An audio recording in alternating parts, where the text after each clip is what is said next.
বিসমিল্লাহির রহমানির রহিম। সকল করুণাময় আল্লাহর নামে শুরু করছি।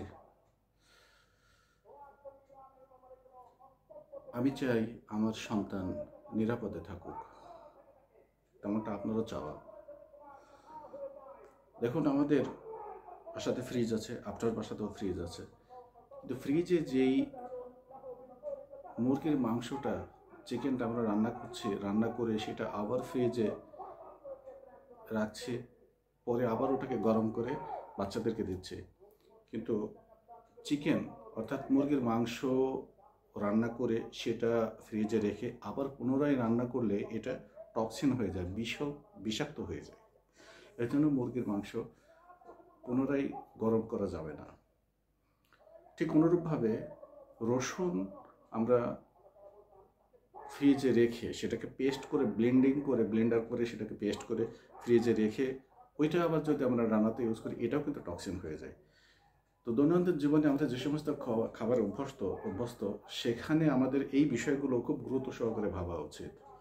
কেননা আমরা আমাদের প্রজন্মকে যদি এখনই নিরাপদ খাদ্যের দিকে নিয়ে না যাই, তো আমাদের সামনে যে প্রজন্ম আসছে সেটা খুবই হুমকির মুখে পড়বে।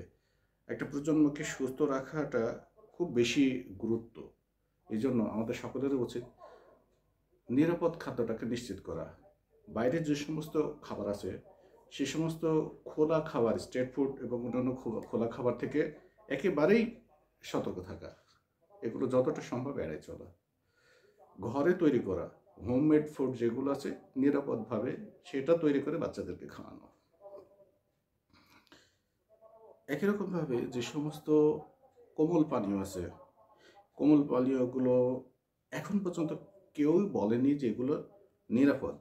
এটা কোনো বয়সের জন্যই নিরাপদ না, সকল বয়সের জন্য এগুলো ক্ষতিকর।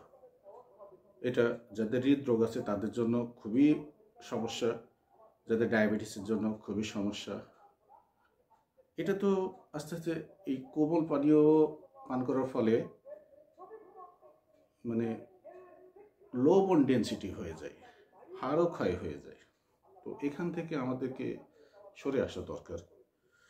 চিনি খাওয়াটা আস্তে আস্তে কমাই দিতে হবে। মনে রাখতে হবে যে কারো বডিতে যদি ক্যান্সারের জীবাণু থাকে, তো এই ক্যান্সারের জীবাণুগুলো কিন্তু এর প্রধান খাবার হচ্ছে বডির সুগার। এজন্য চিনি যদি আমরা আস্তে আস্তে আমাদের খাদ্য তালিকা থেকে নিয়ন্ত্রণ মতো রাখি, তো তাদেরকে ক্যান্সার হওয়ার সম্ভাবনা অনেকাংশে কম থাকবে। এই বিষয়গুলো আমাদেরকে খেয়াল রাখা দরকার। তো আশা করি আমার যে কথাগুলো এগুলো আপনাদের কাজে লাগবে। এটা জাস্ট শেয়ার করা।